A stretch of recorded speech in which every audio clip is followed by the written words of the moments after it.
I think this is my favorite Stephen King novel we've read so far. Wow. This hit me at a time where it was the perfect King book to read. It is so much about the push and pull between wanting to write things that you think an audience is going to like and things that you think have some sort of artistic merit, things that you think might please critics. It has to deal with addiction.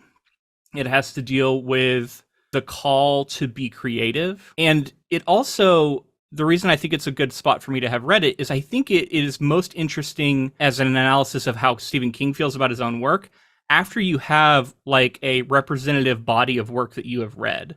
And I think we are at the point now where we have seen the full spectrum of what he can do. We have a lot of his like greatest hits, right? His 80s and 90s books that put him on the map. You have some things that aren't as well regarded. You have some of the new Stephen King in there, although admittedly I would like to read a few more, but like between The Outsider and Dr. Sleep, a couple of newer ones. And then we have things like The Shawshank Redemption and The Body that are his more literary works, where you can see the sort of full powers that he has as an author and how he can completely shift modes. We haven't read much of his fantasy yet. A lot of that like sort of frustration with fans bottled up when he released a novel called The Eyes of the Dragon in 1984, which was a fantasy novel, and a lot of his fans did not like it. And so this was kind of coming on the heels of that. And I think it's kind of difficult to pin down like what exactly is going on with the metaphor here. And I want to emphasize, we're going to talk about all these ways that it's metaphorical and that it has all this thematic resonance, but it works really well just as a story about a guy being held prisoner and forced to do something to survive.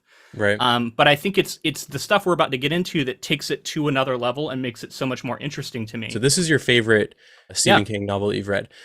I like that idea because it is very much speaking to, like you said, the artist. This is a book about writing a book. It's also a book about writing a book under duress. And being a writer. And being a writer. It's also about being injured and being trapped in a bed. And like, I went through that after my car accident. There's a lot of things that resonated with me in this book. And the idea that you can be writing a book that you don't necessarily want to be, and how artistically you can find a way, if you're an author who's obligated to write a sequel, you've already been paid for it.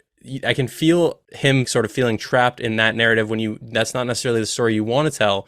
But then interestingly, our character here finds ways to escape into that story, and storytelling as an escape. Because it's not that simple, right? He keeps talking about how he doesn't want to write another misery book. And in fact, he has written a different kind of book at the start of this. It's a book about a car thief, fast cars or something, right? At the same time, he clearly is connected to that character.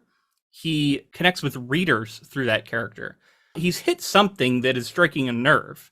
And on some level, he knows that even as he resents it. It's complicated. As much as he hates that character and he hates that series, it's clear that maybe he's lying to himself a little bit about it. Well, it's brought him success. I think he wants to prove that that's not the only thing he can write. Maybe he has made a mistake. You could also take away in actually ending this character and ending this series. I don't know, but that's the question that the whole book sort of poses.